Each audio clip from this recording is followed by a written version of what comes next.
Jangan lupa like, komen, dan subscribe channel YouTube TVRI Bengkulu. Dan jangan lupa nyalakan notifikasinya.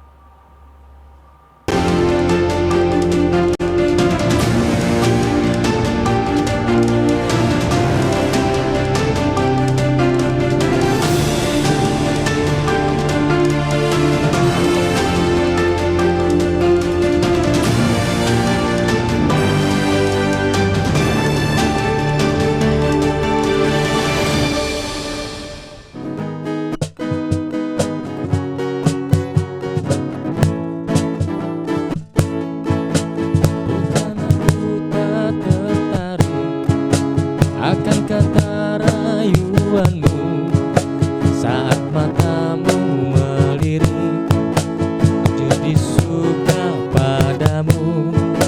Tiap kali kau bermanja, gemetar rasa di dada, ingin ku bisikkan cinta, tapi hati ini malu jadinya. Kau masih anak sekolah, satu SMA. Belum tepat waktu untuk begitu begini. Anak sekolah datang kembali, 2 atau 3 tahun lagi.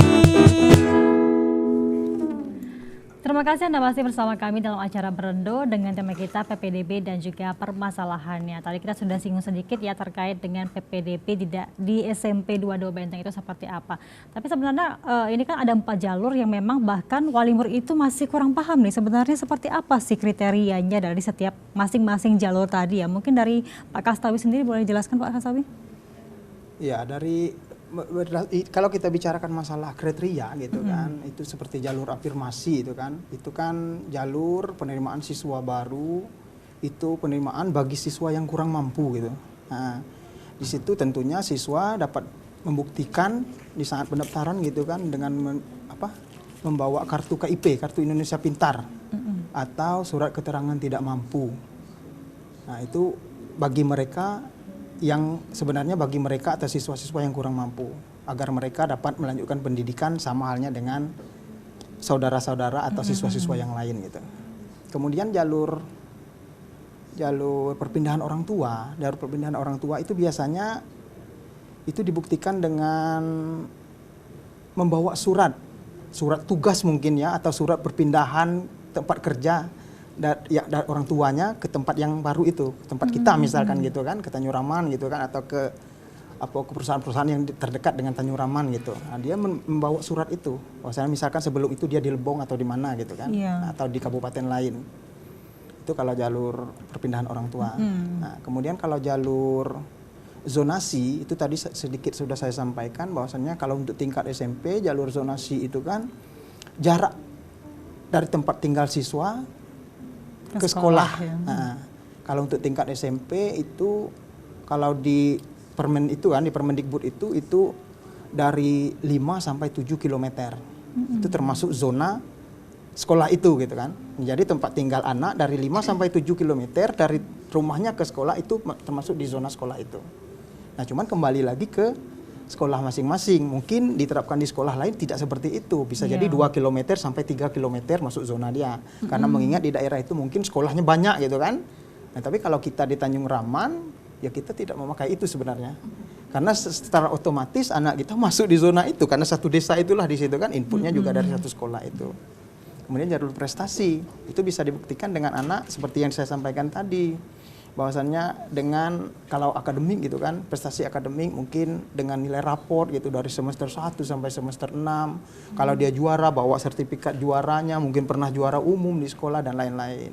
Atau mungkin jalur non akademik seperti prestasi di bidang olahraga, mungkin dia bisa buktikan dengan ya piagam atau sertifikat yang sudah pernah dia dapat selama di sekolahnya kemarin gitu kan.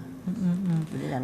Oke, nah ini kan PPDB tadi kan mulai diberlakukan per 2021 ya Pak ya. 2021. Tapi sebelumnya kan sebelum sistem 4 jalur ini mulai berlaku masih seperti dahulu ya, sistem NIM ya, perankingan seperti Ya, itu perankingan, ya. Tapi kalau di SMP Benteng sendiri, apakah dengan perpindahan teknis ini ya, penerimaan PPDB ini juga berpengaruh bagi daya tampung di sekolah tersebut atau malah sebenarnya sama? Sebenarnya kalau dulu mungkin sekolah itu menetapkan gitu kan dulu ya sebelum zonasi gitu kan, mungkin mereka menetapkan dari jumlah NIM sekian ke atas baru diterima di sekolah ini. Tapi karena sekarang sudah berlaku sistem zonasi, ya jadi NIM itu tidak berlaku lagi, sistem NIM, jumlah NIM itu tidak berlaku lagi. Hanya saja kita memakai 4 jalur yang tadi. Apakah anak ini masuk di jalur zonasi dia mendaftar, apa lewat jalur prestasi gitu kan, atau mungkin lewat jalur afirmasi atau perpindahan orang tua. Karena kemarin juga kami sempat berbincang dengan salah satu kepala sekolah juga di SMA yang ada di Kota Bengkulu. Jadi mereka itu seperti terdampak juga sebenarnya dengan sistem yang baru ini kan. Padahal sebelumnya pada saat sistem NIM daya tampung sekolah mereka tuh banyak menerima siswa. Tapi ketika memang sudah ditetapkan yang 4 jalur tersebut, malah kuota mereka tuh sangat sedikit ya, susah mencari siswa-siswi seperti itu kan. Berarti tidak dirasakan ya di Benteng sendiri ya Pak ya? Ya sebenarnya mungkin itu jadi permasalahan bersama gitu ya. Karena kalau kita lihat jumlah siswa dari tahun ke tahun itu semakin berkurang. Semakin berkurang, bukan justru semakin bertambah, justru semakin berkurang. Mungkin di sisi lain program pemerintah juga berhasil berarti kan, program KB salah satunya. Mungkin itu ya, di situ ya mungkin maksudnya penyebab berkurangnya siswa gitu kan. Nah di sisi lain juga ya dengan berlakunya sistem zonasi ini, ya mungkin sebelum itu ada sekolah-sekolah yang mungkin tidak dapat siswa gitu kan. Ya karena berlakunya sistem zonasi, di sekolah itu mendapatkan siswa seperti itu. Karena lebih mengutamakan zonanya dulu gitu. Karena anak ini mau sekolah ke tempat lain, ya dia harus memakai jalur yang lain, tidak bisa memakai jalur zonasi tadi. Mungkin jalur prestasi kalau dia berprestasi, kalau tidak kan berarti tidak bisa mengambil jalur itu. Atau jalur perpindahan orang tua, kalau orang tuanya tetap di situlah berarti dia tidak bisa memakai jalur itu. Artinya dia tetap di sekolah itu. Nah, tapi kalau seperti sistem NIM tadi bisa jadi satu sekolah itu tidak mendapatkan siswa gitu. Artinya ada baiknya lah sistem zonasi itu menurut kacamata saya gitu. Iya, kalau dari Ibu Rida sendiri gimana Ibu Rida? Sama dengan Bapak ya, mungkin kalau kita bicara secara global dengan sistem zonasi itu penyamarataan gitu. Jadi kalau dulu sistemnya NEM, mendaftar kita ke satu sekolah, kita ada sekolah favorit gitu, beramai-ramai mendaftar ke situ. Jadi ada sekolah yang mungkin radiusnya tidak jauh, itu jadi kosong gitu ya. Tapi dengan sistem zonasi, ya mau tidak mau kan terbagi-bagi begitu kan. Saya rasa ya cukup bagus lah itu ya program pemerintah yang zonasi itu. Kemudian kalau untuk mungkin sekolah-sekolah besar mungkin kan anak-anak lebih ke situ sehingga sekolah-sekolah yang kecil tidak mendapat murid. Nah itu tidak terjadi lagi sekarang, mungkin beralih lagi ke sekolah yang itu. Jadi tergantung zona masing-masing dan itu ya sangat berpengaruh. Iya, kadang-kala permasalahan yang terjadi di kota pun tidak sama dengan yang ada di kabupaten ya Pak ya. Betul. Seperti misalnya di kota pun sebenarnya masyarakat juga masih banyak nih berbondong-bondong untuk menuju sekolah favorit mereka. Ya kan? Kadang-kadang sekolah swasta akhirnya malah berkurang seperti itu peminatnya gitu ya. Tapi kalau dari Ibu Rida sendiri melihat apakah memang PPDB tahun ini efektif Bu dilakukan dengan keempat jalur tersebut? Kalau kita lihat, kalau Mbak bicara efektif atau tidak, itu kan sudah dari 2021 ya Pak ya, PPDB itu, dan sampai sekarang menurut saya itu efektif ya, efektif dan ya bagus sekali untuk penyamarataan tadi seperti yang dibilang oleh Pak Kastawi tadi, sehingga tidak ada lagi namanya mungkin sekolah-sekolah favorit gitu kan, jadi sama rata, anak-anak yang berprestasi bisa mendaftar kemana saja mereka mau gitu kan, selagi kuotanya masih bisa begitu kan. Nah kalau tidak mendapat ini ya kembali ke sekolah yang mana yang bisa menerima begitu kan. Begitu juga dengan zonasi. Jadi saya rasa ya efektif dan ya bagus juga untuk diterapkan. Nah memang kalau misalnya soal permasalahan PPDB ini kalau di kabupaten sendiri ya di Benteng terkhususnya itu sebenarnya tidak terlalu terdampak ya Pak ya. Dampak negatifnya malah mungkin dari infrastruktur di sana Pak, apakah memang sudah memadai bagi siswa-siswa yang sudah bersekolah di sana? Mungkin di sebagian sekolah khususnya sudah memadai, tapi kalau kita bicara khususnya seperti kami di Tanjung Raman gitu kan, mungkin dari hampir semua hal lah saya bilang gitu ya, untuk terutama jalan, akses jalan gitu kan, terutama kami gitu kan, bukan terkait peserta didik gitu kan, kami yang untuk menuju ke sana gitu kan, itu perjuangannya sangat luar biasa sebenarnya sampai ke sekolah itu. Dari situ tentunya berdampak pada anak. Iya. Yang seyogianya tadi kita jam 7.30 sudah masuk gitu kan, ya mungkin jam 8 baru sampai kita di situ gitu ya, dengan perjuangan yang penuh gitu kan. Dan sampai di sekolah pun mungkin kawan-kawan ya sudah cukup lelah gitu, mungkin butuh waktu sejenak untuk beristirahat, untuk mengembalikan stamina atau energi atau semangat lah untuk menghadapi anak-anak di kelas gitu kan. Tapi dengan begitu saya yakin dan percaya juga anak-anak kita di sana, orang-orang tua kita di sana juga memaklumi keadaan itu sebenarnya.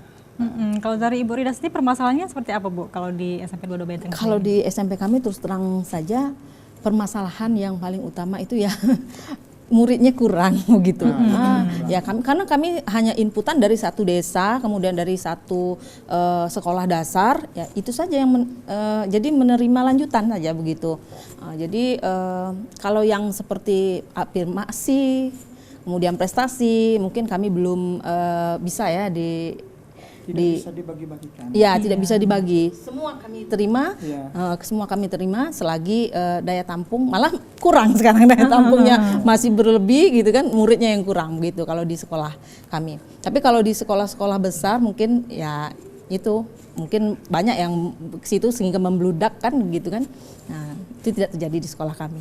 Baik, memang permasalahan kalau di kabupaten itu seperti itu ya Pak ya, mayoritas ya Pak, dan juga Ibu Rida. Baik, kita jeda dulu, nanti kita bahas lagi terkait dengan tema kita yaitu PPDB dan juga permasalahannya. Pemirsa, kami akan kembali setelah jeda pariwara berikut.